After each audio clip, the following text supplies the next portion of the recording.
Now we're starting this call, and with Marc Boney, thank you for your attention and for your lesson to us. And could you please describe the essentials of Jaimini based in your book? Right. We would like to. Sure. So let me start by sharing screen and bring up some slides that I want to use to do this. And you should be seeing now a slide that says the distinctive features of the Jaimini system, right? I do. Okay.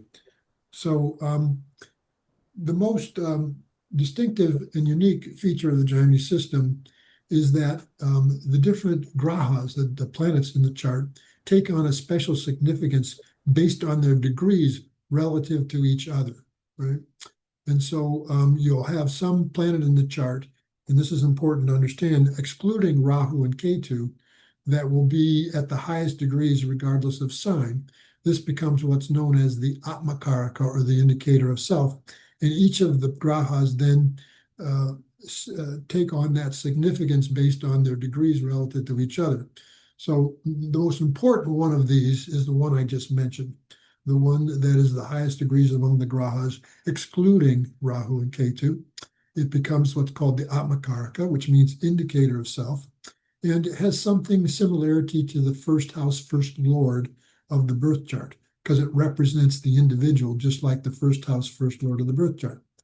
Now, last time we talked about the fact that there is some controversy in the world of Jaimini, among Jaimini scholars. Some take 8 karakas, including Rahu. My teacher, K.N. Rao, who predicted brilliantly with this system, insisted on 7 karakas only, excluding Rahu and Ketu. And I have followed his example, and it's given me very good results. But just to mention that students will come across some Jaimini practitioners who use 7.8. So the Seven-Karaka scheme is what is shown here. As I just talked about, the planet with the highest degrees in any sign is the Atmakaraka, indicator of self. The planet with the second highest degrees, the Sanskrit, is Amatyakaraka. And Amatya means someone who was in a courtier or a member of the king's court, an advisor to the king. K.N. Rao, my teacher, interpreted this to mean someone who's like a very important person. And it's represented by the planet with the second highest degrees. And he went on to show in his book, Predicting with Jaimini Karakas, that I also show in my book, The Essentials of Jaimini, this Karaka, this planet with the second highest degrees, can be used to as something of a career indicator, and can be used to predict when a person would get positions in their career or when they would experience their career rise. The planet with the third highest degree is known as the Bratri Karaka, which literally means indicator of brother. It has to do with siblings, and it represents a person's experience with siblings. But as I'll go on to talk about, each of these 7 karakas have a correlation with the first 7 houses of the horoscope and all the indications of those 7th house. So, for example, this planet with the third highest degrees would carry all the significations, all the indications of the third house of the horoscope, which goes way beyond just younger siblings, right? And now, so going on here, the planet with the fourth highest degrees, Matrikaraka, means indicator of mother. But again, because this is the planet with the fourth highest degrees, it also correlates with all the indications of the fourth house. So I've shown in how you can use the Matrikaraka, the planet with the fourth highest degrees, to predict other events related to the fourth house, such as the purchase of property, such as the purchase of vehicles. Those are 2 indications of the fourth house. And therefore, in this system, you can use the planet with the fourth highest degrees to make such predictions, as I have done many times. Now, the planet with the fifth highest degrees carries all the significations of the 5th house of the horoscope. It's referred to as the Putra Karaka, or Karaka of son, in this case, Karaka of children. And this Karaka can be used to predict the birth of children, which I'll go on to show an example of this. Then moving on here, you have the planet with the 6th highest degrees, referred to as Yati Karaka, which literally means relations. These are like your relations having to do with not your immediate family, but things like aunts and uncles and cousins. That's what it's meant by relations. But it also carries all the significations of the sixth house, even the unfavorable ones. So one of the unfavorable indications of the sixth house, of course, is illness and disease or injuries or wounds, right? So I can show you examples of how when this gets activated in the Jaimini system, it can be a time when a person suffers some sort of injury or wound or gets ill. So finally, the last karaka is what's called the Dara karaka. Dara means indicator of spouse. So, of course, this carries all the significations of the seventh house being the house of marriage, the house of partnership, the house of the spouse. And the Dara karaka can therefore be utilized to predict when a person would marry or when they'd have a relationship come into their life. Is there any questions about any of that before we go on? If we speak about the Gnati Karaka in percentage, or how can we understand the logic between bad results or just relation results? So, of course, this is a good question. One thing that the way you use these karakas is that you use the Jaimini system in connection with the Parashari system. So at any one time, a person is going to be running the period of some planet in the Parashari system, right? The way you're running your Jupiter period at the moment, right? But then in the Jaimini system, one of the distinctive features is the dashas, the timing system is not planets, but it's signs. So say you're running the sign containing the GK, and then simultaneously, which could mean that during that period there could be some health crisis. Person could get ill or they could suffer an injury and something unfavorable in that way. Well, the way you distinguish between it giving that kind of result versus some other kind of result is to see the time period parallel running at the same time in the Parashari system. So if both of them together, for example, showed the potential for a period of bringing a health crisis, then you know that's the way the GK is going to express itself in that particular way versus some other way. Is it clear what I'm saying? Understood. Yeah. Okay. So my teacher called that the composite technique, that you're looking at a time period and what some of the potentials of that time period are by seeing those potentials in both systems. And if simultaneously that, for example, both show marriage or both show childbirth or both show career rise, or in the question you asked, both showed the potential for a health crisis at a particular time, then this is how you can see that it's one thing they say versus another thing. All right. So Seven-Karakas predict events pertaining to the person that they represent. So in the way in which the planet with the seventh lowest degrees, or the lowest degrees among the seven grahas, then this indicates spouse, and that can be used, as I said, to predict marriage in the same way the PK, planet with the fifth highest degrees, can be used to predict childbirth. And how the BK, planet with the third highest degrees, can be used to predict when a person is going to get a younger sibling. But I want to emphasize again that Seven-Karakas predict events pertaining to the house and the house lord to which they correlate, not just the person that they represent. This is important to understand. So I'm going to share this screen, and I'm going to pull up a chart upon which I've made a number of predictions based using these special Jaimini Karakas and the sign-based dashas that go with them. So I'm now going to bring up my program.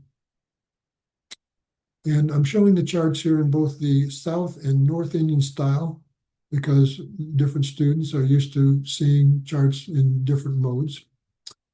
I grew up and was taught based on the South Indian style, but I'm aware that most people in the world actually look at the North Indian style. So this is the chart of someone who was a classically trained musician. She was a violinist, and I met her, some years after she had graduated and was wanting to pursue a musical career, but a kind of a special one. She wasn't interested in getting a position playing violin in an orchestra. she had a much more difficult ambition of being what's called a violin soloist, which is a much more difficult type of position to obtain. And when I met her, which was in 1996, 1995, I should say, towards the end of 1995, she was feeling frustrated because she wasn't having much success in obtaining that particular career goal. And this is when she came to me for a consultation. And it was the very first predictions I ever made. This was back in the mid-1990s. I had just learned the Jaimini system. But sometimes you get lucky because I was able to see a chart where I was able to predict based on what I'd been taught. Now, recall that I mentioned that the planet with the second highest degrees, which is referred to as the Amatya-Karaka, abbreviated here by the letters A and M in English, right? A and M. So that in this chart comes out to be the moon. And so you'll see that the moon here becomes the planet with the second highest degrees called the Amatya-Karaka. And I mentioned earlier that when a person runs the period containing the Amatya-Karaka, it can be a time that can give them success, give them positions, give them a rise in their status, can give them career rise. And it's more likely to do so if the planet involved is strong. So one of the things we know about the moon, when it falls in the fourth house, it gets this thing called direction strength, right? And then another thing that makes a planet strong is when it's in the same sign in both the birth chart and in Navamsha. And you can see here that the moon is in Sagittarius, both in the birth chart and Navamsha. This condition is known as Vargotama. The point being that this is a strong AMK because it has two sources of strength. Right? And you can see that she entered the Sagittarius period starting at age 23. It was going to be an 11-year period, taking her up to age 32. So the fact that it contained this AMK strong was an indication that she could experience significant career rise during this time. But there's really much more to it than that. One distinctive feature of the Jaimini system is that the signs are what's called Rashi Dristi, or sign aspects, whereas in the Parashari system, we have what's called planetary sign aspects, right? So part of that sign aspect scheme in the Jaimini system is that when you have planets in the dual Rashis, the dual Rashis are Gemini, Virgo, Sagittarius, and Pisces, they will all make aspect to each other. So in other words, in the Jaimini system, the aspect are between signs and any planets in those signs. And in the Jaimini system, all the dual Rashis, the ones I mentioned, Gemini, Virgo, Sagittarius, and Pisces, all the planets in those signs are going to be making an aspect, a sign aspect, what's called a Rashi Dristi to them. So in other words, this moon gets a lot of different influences from other planets. So one thing I need to share with you is that a special Jaimini Raja Yoga comes about when the moon gets the influence of 4 or more grahas. So in this case, that yoga applies because it gets the influence of all the planets in Pisces, 3 grahas, and the ones in Virgo. So all told, it gets the influence of 5 grahas, and this forms a very special Jaimini Raja Yoga. A Raja Yoga is a planet that can elevate you, give you position, give you a rise in life. Also, I must share with you that the combination of the moon and Venus is both a special Jaimini Raja Yoga and Dhan Yoga. So you can see that this is applicable in this chart as well, because again, Pisces, the planets in Pisces are going to aspect the planet in Sagittarius and vice versa. They form this yoga. So the moon here, the very strong moon, is involved in 2 very good Jaimini Raja yogas, but there's even more to it than that.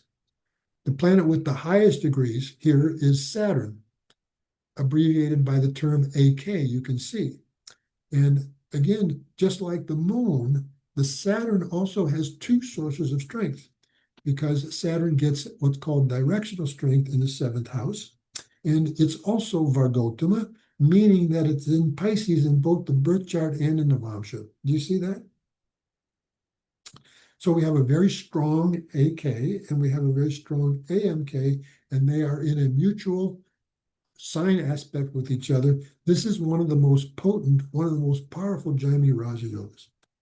So my point in explaining all this is that this very strong AMK moon forms multiple Raja yogas in which the planets involved have good sources of strength, right?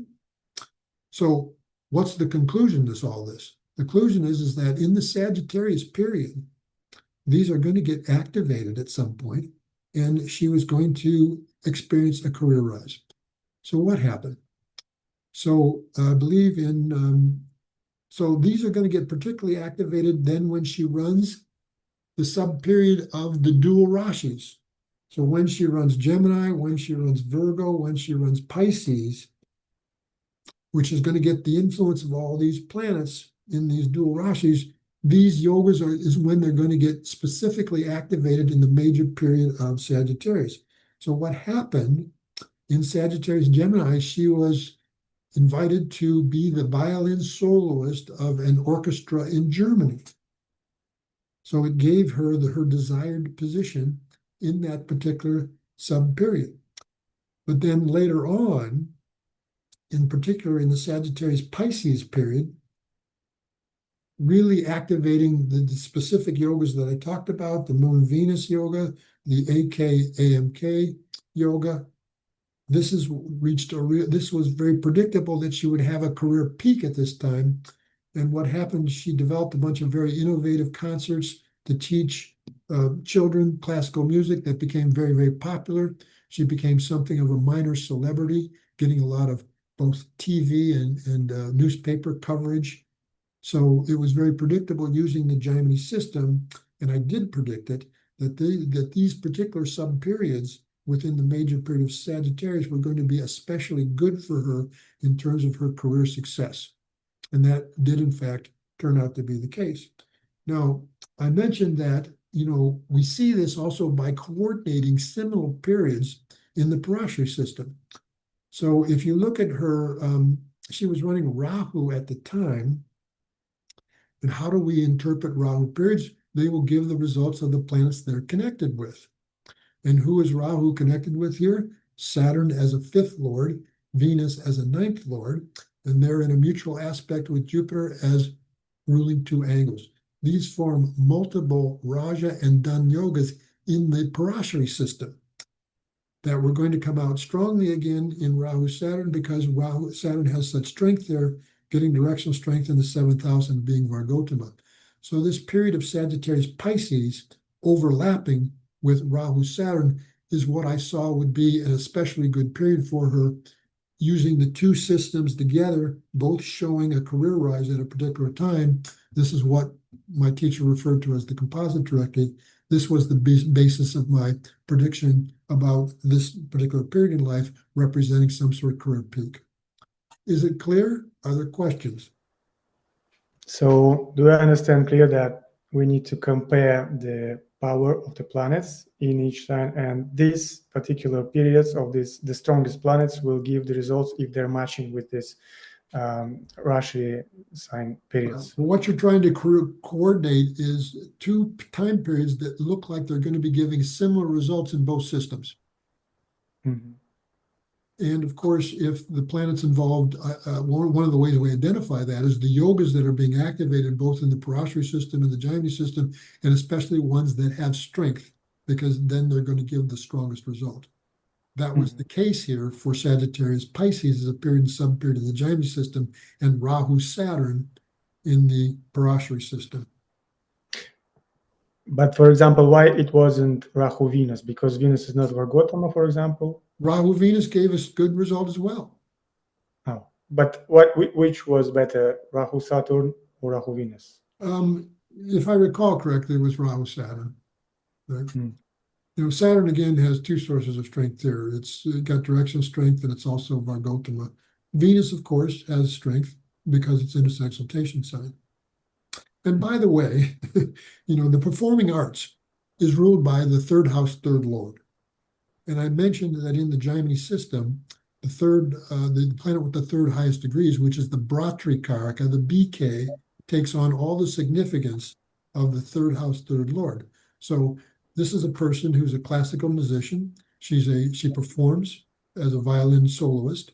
And you can see here, if you look at the charts of such people who have such a karma to be in such positions, you will see that almost invariably they're going to have a very strong BK. And in this case, it's also Venus, which of course is the planet of artistry and also of music. And the fact that it's connected to these Jaimini Raja yogas that got activated shows the specific way in which she was being successful. She was being successful as a classical musician. Is it clear? Yes. So this was when she was running her Sagittarius period. But then you can see at age 32, she moved into her Capricorn major period, while simultaneously she continued to run Rahu. Now, of course, Rahu and Ketu fall along the 1-7 axis. Where is Rahu? It's in the 7th house. It's aspected in the Parashari system by the 7th Lord Jupiter. So naturally, this could be a period that's going to bring relationships, could bring marriage. Right? 7th house is the house of partnership, house of marriage, house of the spouse. And so I actually ended up predicting when she would also marry. So you can see that at age 33 to 34, she was running Rahu Ketu. Rahu's in the 7th house in Jupiter's sign, the 7th Lord. Ketu is with Jupiter. So do you see the way this was really activating the 7th house of marriage? Yes? Yeah. And with Rahu in the 7th house and with Rahu conjunct Venus, this Rahu represents all things foreign. So it could mean that she would potentially marry a foreigner, which she did in Rahu Ketu. But I didn't predict this just on the basis of Rahu Ketu. In the Jaimini system, I was seeing that she was running Capricorn Scorpio. Now, I mentioned that the planet with the fewest degrees among all the grahas becomes in this system the Darakaraka, or the indicator of self. And in order to time marriage in the system, you're looking to see the Darakaraka in both the birth chart and in the Navamsha. So you can see that her planet with the fewest degrees, it's abbreviated here as the DK. Mars is at 1 degree, 19 minutes. It's the fewest degrees among the grahas. It's the Darakaraka in her chart. And you'll see in Navamsha, it goes to Cancer. In the birth chart, it goes to Scorpio. Now, one of the ways in which we time relationship giving periods, even marriage, is to see a sign containing the DK or from where the DK falls in the 7th house, either in the birth chart or in Navamsha, because of course the Navamsha is the marriage chart. Now, she was running Capricorn. If you focus on Capricorn in Navamsha, make it like the 1st house, where does the Darakaraka fall Mars from there? It falls in the 7th. This is why, do you see what I'm talking about? Yeah. You understand? So in Navamsha, right? In Navamsha, from Capricorn, Darakaraka Mars falls in Cancer, the 7th house from there. Yeah. This indicated to me that this period became very eligible for giving the marriage. And the sub-period was Scorpio. Go back to the birth chart. This was the sign containing the Darakaraka. Simultaneously, she's running Rahu Ketu. Do you see how both systems very clearly show a time when she could marry? Should we say something about the Mars debilitated in Navamsha? Doesn't matter. Doesn't matter. Oh. Doesn't matter in terms of the timing of this. Now, it matters later on in terms of what happened in the marriage. Okay. Yes. But in terms of timing of the marriage, it doesn't matter that Mars is in its debilitation sign here. Okay. And how you distinguish which move you should make first, like how you predict in Navamsha position or in the D1 Rashi chart? Well, it's not one of the, well, Go back to when she was running Scorpio Capricorn. Then she was running the major period of a sign in the birth chart containing the DK, and then the second period of Capricorn from where the DK falls seventh in Navamsha. She got engaged to be married at this time, but she broke it off.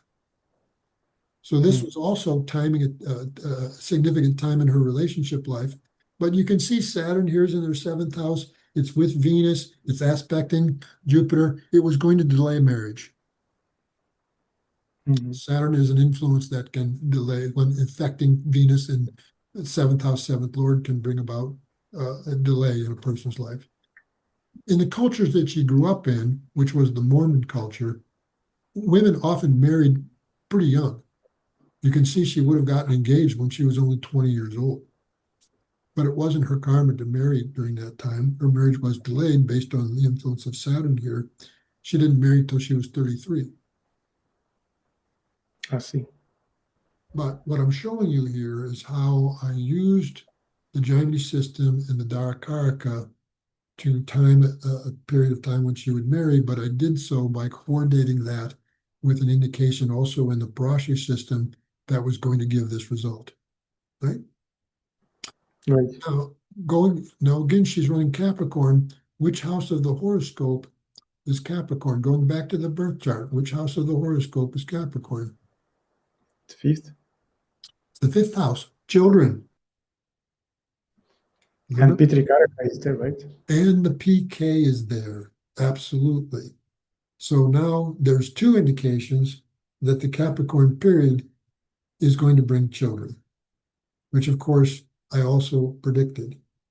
Both of these children, and now we go back to the Parashari system. So look at Rahu Venus. Now, who's the fifth lord of this birth chart? It's Saturn, right? Venus is the ninth lord. Fifth from the fifth. Fifth from the fifth.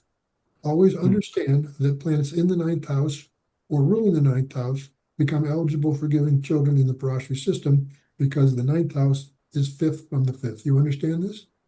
Yes. And then who's the natural significator of children planetary-wise? It's Jupiter. So I saw that Rahu Venus was eligible for giving children, and it brought two children, but I was coordinating this in the Jaimini system with Capricorn and then certain sub-periods to, so I'm showing you a chart that I used the Jaimini system along with the Parashari system to produce her career rise in Sagittarius and her marriage and children in the major period of Capricorn. And is it possible to see sub-periods of Capricorn, which baby was born in which sub-period? Well, to do that, I mean, I was doing that when I made this prediction. To do that, I'd have to go back and see what the birth date of the two children was, right? So, you know, we don't need to get into that now. I'm just explaining how clear it was that Capricorn was going to give children because it's the fifth house and it also contains the PK, and how she was running simultaneously a period of Rahu, which is both with the fifth lord Saturn and the ninth lord Venus. So in other words, both those major periods were going to show the potential for children. And think of the time of life that she was in. If this was a 50-year-old woman or a 60-year-old woman, you're not going to predict children, right? And then also had the information that she had just recently married. So we make predictions based on the known circumstances of what time of life a person's in and what we know about their current circumstances. So it was easy to draw that conclusion. So now I've talked about predictions that were made with three different karakas, right? Darakaraka, Amatyakaraka, and Putrakaraka. So you mentioned the GK, right? And how do we know that it's going to be able to give, you know, certain results versus other results? Well, you know, one example comes to mind here immediately.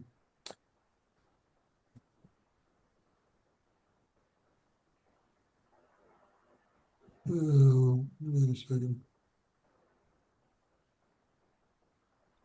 I was asked to give input. Well, let me show you another example of predicting a marriage with the Dara-Karaka. This is a chart of an Indian woman who first consulted with me way back in 2018. And hers was very much a situation of delayed marriage. And it's easy to see why. Her seventh house is Scorpio in the birth chart. It's ruled by Mars, who's with Saturn, planet of delay. And Saturn also aspects Scorpio, the seventh house. So both the seventh house and the seventh lord gets the delaying influence of Saturn. So by the time she approached me with this question, she was already in her middle, going on the late 30s, right? And was wanting to know whether I thought she would ever marry. My answer was, for reasons I won't get into, I saw hers as being a case of delayed marriage, not a case of denied marriage. And just to jump ahead here, I saw that in 2023, she was going to move into her Libra period, right? 2023, she was going to move into her Libra period. Do you see? Yes. So now, see who the planet with the lowest degrees is, the decay. It's Mercury is her decay at 12 degrees, 1 minute of Capricorn. It's labeled as the decay then, right? Mm-hmm. Now find Mercury in Navamsha. It goes to Aries, right? Yes. So from Libra in Navamsha, Dara-Karaka Mercury goes into the seventh from there. This makes the Libra period eligible for giving marriage. Then I zeroed in on the sub-period of Capricorn. Why? Because in the birth chart, Capricorn contains the decay and also the natural significator of marriage, Venus. And she married in this period, in sub-period, in November. She married in this period, okay, in the fall of 2023. But then if you go back to the birth chart and you see Libra, which house of the horoscope is it? 6. Sixth house. It contains the natural benefic Jupiter, but Jupiter as the GK. Jupiter as the GK. So remember, the GK can be a troublemaker in the Jaimini system. Why? Because it carries all the significations of the sixth house, one of which are accidents and injuries and disease, ill health. Well, what happened in this period was that she sort of had a freak accident. She fell down in an awkward sort of way, and she broke her arm. And it was a fairly major fracture that she had to have an operation in order to repair, all right? So all I'm doing here is just showing you, I mean, there's more to it to that as to why this would happen in this particular period, but I'm trying to keep it simple here for people who don't know the Jaimini system. And I'm just highlighting that when a person runs a sign containing the GK, this could be one of the unfavorable results. But that won't be the case unless the same indications are also showing in the Parashara system. Let me show you a more recent instance of this. I'm pulling up a chart of, again, a woman well known to me. Okay. Yeah. May I have a question? Sure, go ahead. Is there a big difference between the position of GK or aspect of GK in the effects of this? Well, position is a little stronger, but the aspect of the GK onto some sign, has some interpretive significance as well. This is going to be, again, it's more complicated like that in terms of identifying periods that can bring about a health crisis, right? There's usually a number of things that are contributing to that, not just the influence of the GK. But to answer your question, a sign containing the GK has a bit more eligibility that way than just a sign getting the aspect of the GK. But again, I will show you some examples of this. This, you can look down, this is the chart of a 7-year-old woman who has been running her Gemini major period. So you can say, you see it contains the moon, who's the GK. And it's under the influence of the Rahu Ketu axis, so that would be an additional affliction. Jupiter's influence here would be a modifying one. But in recent history, this woman has been in and out of the hospital 3 times and had 2 surgical operations. So again, it's an example of a sign containing the GK with some additional affliction. Now, the operations went well. She's recovering, right? It's not going to have any sort of permanent influence. But, she did go through this experience, and believe me, it was not pleasant. There was a lot of painfulness involved in this. So, again, this is another example of this. I'll show you a sign that when I was predicting on the basis of, I saw both career rise and also the danger of a health crisis. And so let me pull up this chart and explain what I'm talking about here. When I do focus in on Leo, focusing on Leo. Right. So Leo contains 3 planets, the Sun, Mars, and Mercury, that represent 3 different Karakas. First of all, a very strong AMK is there. And remember what I'd said earlier about when you're running the sign containing the AMK and the planet is strong, then it can be a time of career rise, particularly if it's forming these things called Jaimini Raja Yogas. And I told you earlier, one of the best Jaimini Raja Yogas is when the AMK and the AK are combining.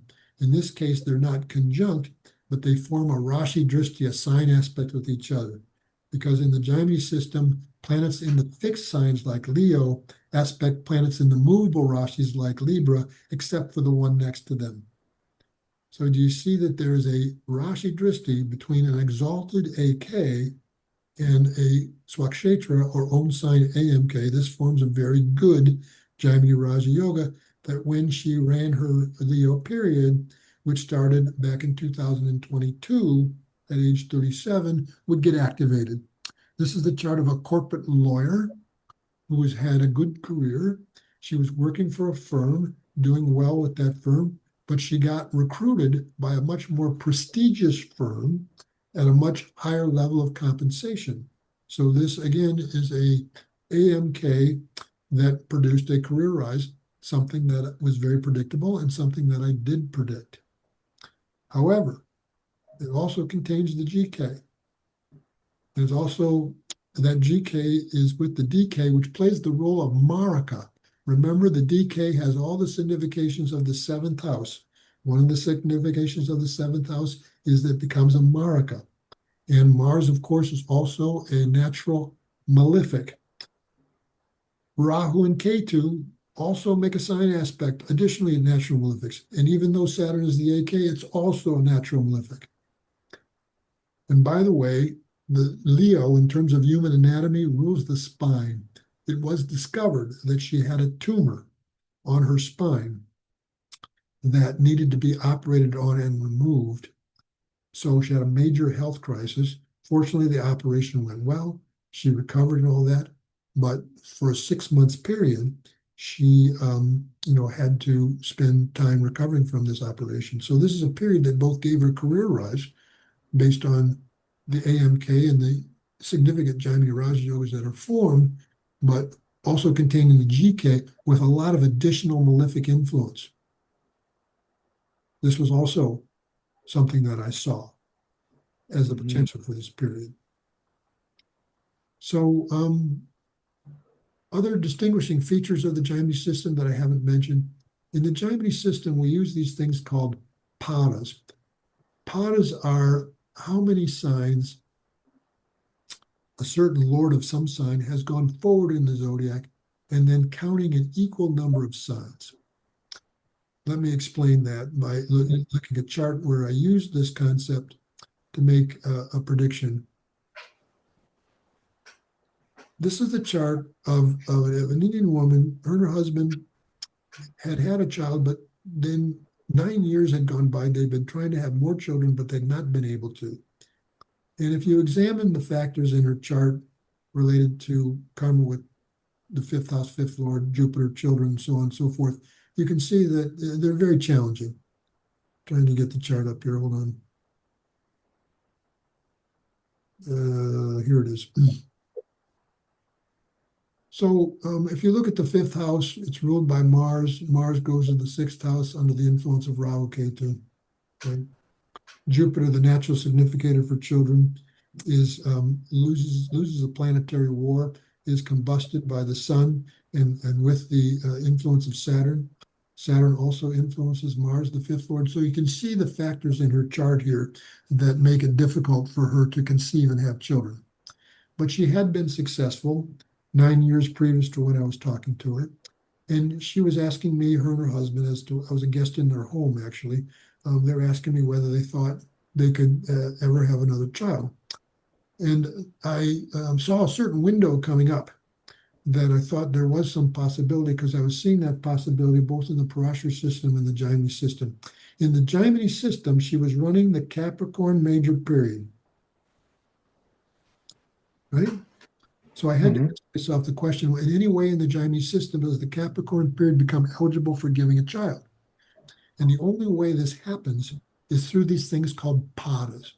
Now, I told you that a pada is calculated by seeing the lord of some sign and counting an equal number of signs that the lord of that sign goes away from its own sign forward in the zodiac. So look at Scorpio, the fifth house. Who's the lord? Mars. How many signs does Mars go forward in the zodiac from Scorpio? 2. Well, 1 or 2, depending on if you're counting it inclusively, right? So do the same calculation from Sagittarius. You arrive at Capricorn. Right. Capricorn becomes the pada of the fifth house. When I saw this, I saw that this major period of Capricorn was eligible for giving a child. And it turns out that in the summer of 2022, I predicted a child. Of course, there was much more that went into that prediction, but I'm just showing you how I could have predicted a child in the Capricorn period based on it being the pada of the fifth house. Do you see? Yeah. When a person runs the pada of the seventh house, they can marry. The chart that comes to mind of the current US president, Donald Trump, who I wish wasn't the president of the United States, but he is. And his first marriage to an Eastern European model named Ivanka, or I forget what the name was, took place in a Sagittarius major period. Hold on, I'm getting the chart up.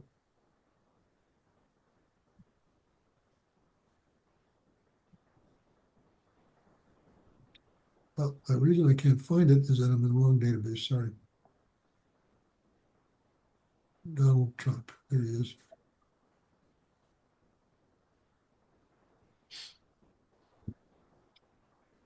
So you can see that he ran his Sagittarius major period from age 24 to 33. You see that? Yes. In this sign-based period called Charadasha. So now we want to calculate the pada of the seventh house. So we focus in on Aquarius, ruled by who? Saturn. How many signs forward in the zodiac does Saturn go from Aquarius? 6. Count 6 from there. What sign do you come to? Sagittarius. Sagittarius becomes the pada of the seventh house. This is how it was predictable that he could marry in Sagittarius period. So we're not using the DK in that case, but we're using another Jaimini concept called padas, right? So this is another distinctive feature of the Jaimini system, padas. So distinctive features, special karakas based on degrees, sign-based dashas, sign-based aspects, the use of padas. So these are some of the main distinguishing features of the Jaimini system. Let me go back to my slide and potentially look at others maybe that I've not yet mentioned.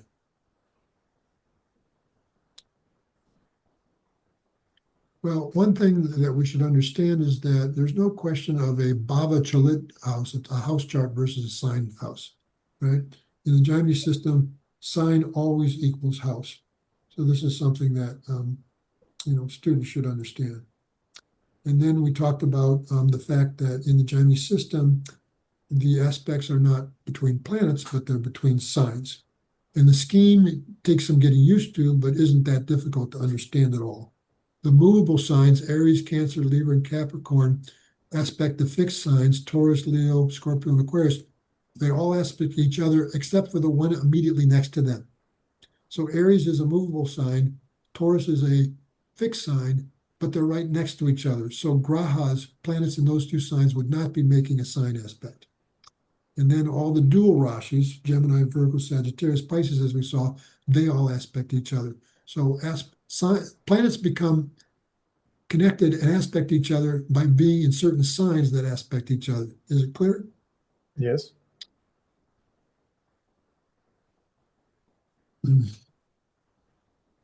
So this is a concept I'm not going to get into because that's a lot more advanced.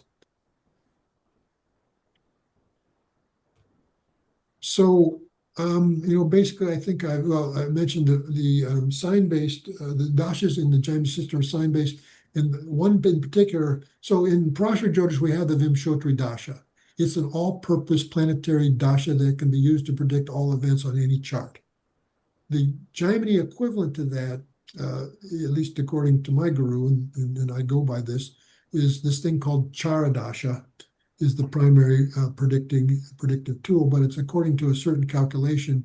That's the one I recommend. You might say the K.N. Rao calculation of Chara dasha, because you will find others out there. In my book, The Essentials of Jaimini, I give this dasha, but most computer programs these days, good Jyotish software, will give the K.N. Rao the calculation of Chara dasha, right? And we talked about padas. Now, the last thing I want to mention is that we have some special lagnas that are utilized in the Jaimini system.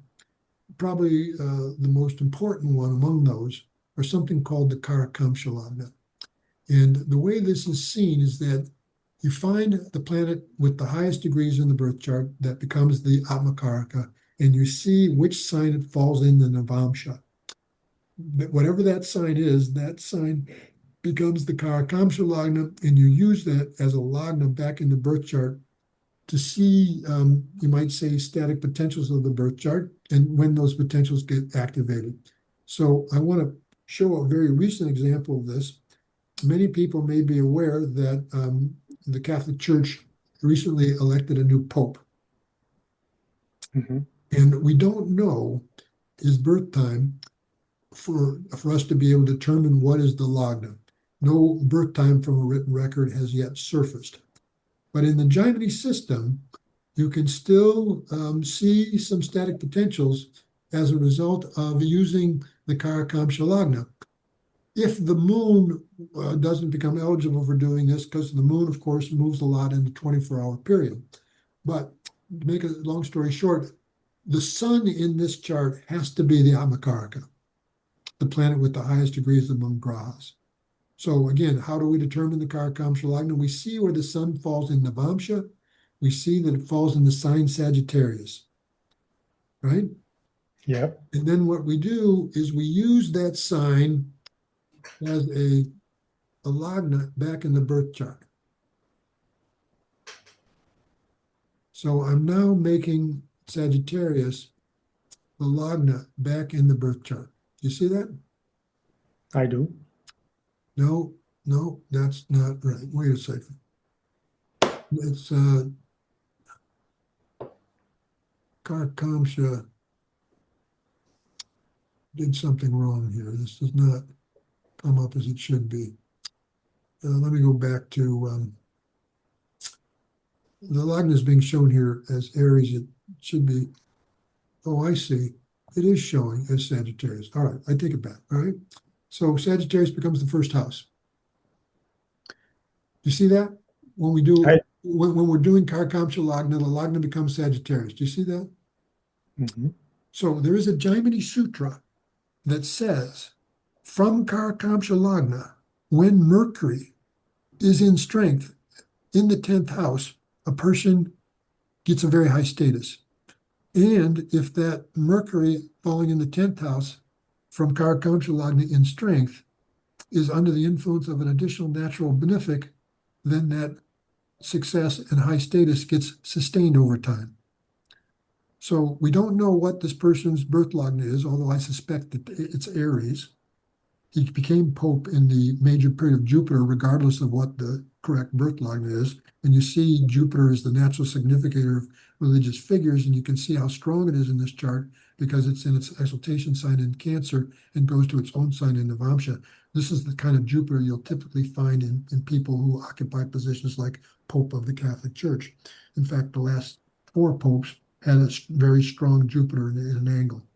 But getting back to this, the Karakamsha Lagna, you see what happens to the 10th house from there and how it fulfills the Jaimini Sutra that says when Mercury falls 10th from there in strength with a benefic, a person is very successful in their professional line, sustained over time. But now look at what happens to the 9th house from there. 3 grahas, including the sun, would become the 9th lord in the 9th house from there, and see how Leo and all the planets in it get benefically hemmed by all the benefics, 2 of which are in their exaltation signs. So you can even see, just using the Jaimini system and using Karakamsha Lagna, how it clearly shows the potential for him occupying a very high religious office, even though we don't know what the correct birth lagna is for sure. Although, again, I suspect it's Aries. That's been my guess. All right. So this is by way of saying that this is how we use also special lagnas in the Jaimini system. There's not just one. There's not just the Karakamsha. There are others as well. So this is what I had to share with you today. Thank you very much, Marc. You're welcome.